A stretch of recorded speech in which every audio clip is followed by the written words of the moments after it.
Joining us now is House Financial Services Committee member, Texas Congressman Roger Williams.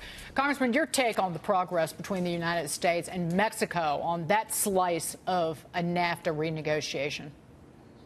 Well, I think it's great. I mean, here in Texas, NAFTA has been very good to us. I do agree that we need to tweak it a little bit, and I think the president's doing a great job. And I'm also excited to see that I've never been a tariff proponent. I'm also excited to see that we're going to be they're addressing that from an automobile content standpoint. So I think we're on the right track, and you can already see the markets are reacting accordingly. So it's a good thing for us. Congressman Mitch Rochelle, so in NAFTA, there's obviously the Canadian part. Do you think that getting a deal done with Mexico puts pressure on Canada to come to the table to renegotiate that part of NAFTA? I think there's no question about it. I think the president's done it the right way, and I think once we reach our agreement, I think Mexico can help us a lot with Canada in making it happen. I mean, we need to have the agreement. It needs to be streamlined. We need to reduce content requirements and a lot of the products that are coming up here. So I think there's no question having Mexico on our team will help get Canada moving. In terms of the economy, Congressman, what are you seeing in your district, and any evidence at all that the tariffs and how we're fighting these trade fights, that the tariffs are affecting negatively or even positively businesses in your district? Well, economy's great in our district. It's great in Texas. I mean, the numbers in our district mirror what you see almost nationwide. But I think the tariffs did create a concern. I mean, I'm in the automobile business, and I know in our industry we were concerned about giving a tax cut and then all of a sudden having higher prices in the industry. So I think once we see that the thing may be toned down a little bit, I think consumers will feel better. I know that the business people that sell products that might have been affected by this are going to feel better. So it's all good. Look, competition is the key.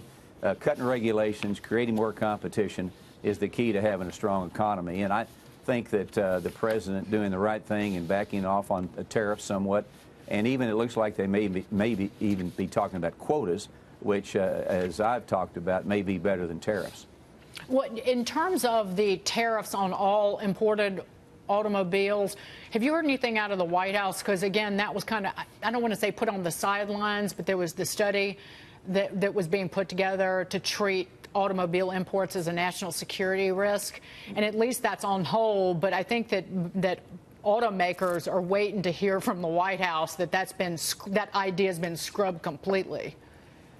Well, I think they are. In fact, you know, the concern is a lot of auto dealers have slowed down on product ordering from the manufacturer because they're concerned what will the price of the vehicle be, along with interest rates going up.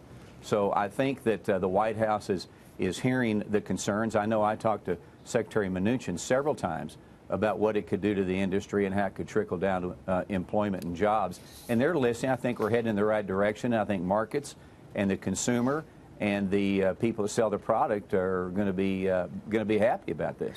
So, Congressman, I think it's been really fascinating to watch voter sentiment on tariffs. So about 2/3 of voters for a long period of time were really willing to tough this one out and say, I don't think it's going to impact us in the long term in a negative way. I think this is actually a smart negotiating strategy. Now we're seeing that soften. We're starting to see some shifts in policy. But are you worried at all about some of the softening that we're seeing, or concerns with automakers maybe talking about laying people off or having to, you know, just waiting to see what's going to happen here and what that means for the midterms? Well, tariffs are a cost of, it raised the cost of goods sold. It's a tax increase any way you look at it. Mm-hmm. As I said earlier, you're already seeing the retail part of the auto industry begin to be concerned about carrying an inventory that it would be priced higher, where they might price the consumer out of the market, and the cost of carrying goods with interest rates going up is even more of a burden. So there is a concern that tariffs could slow the business down, and when you slow the business down from a retail standpoint, it flows into production, and then it flows into jobs being cut. So I think I've expressed that to the White House.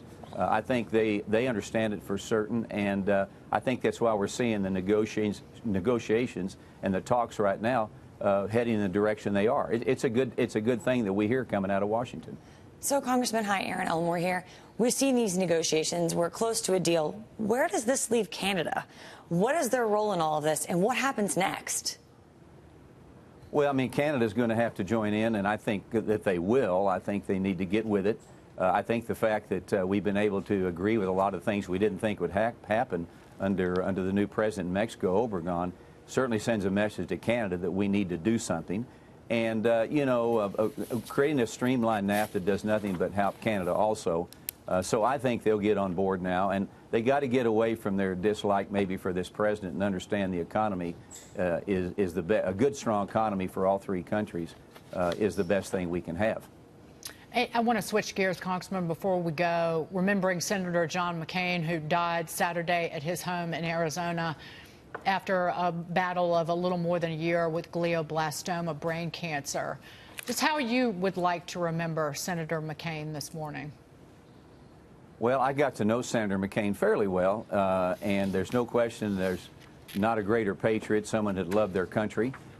He was a maverick, and he was proud of that. He was unpredictable at times. But I just think that he's served as an example for young and old in what it's like to put country first, public service, a total commitment there. And I think that we've lost a great person in life, but I think his what he did and what he accomplished will live on for a lot of people to say, you know, I want to be like that. And that's a good thing. So we lost a good man, but we also have an example of what patriotism and love of country stands for. And you can have a big personality and do all of that, as Senator McCain certainly did. Thank you, Congressman. Great to see you this morning. Thank you, Dagan. Thank you very much. Williams.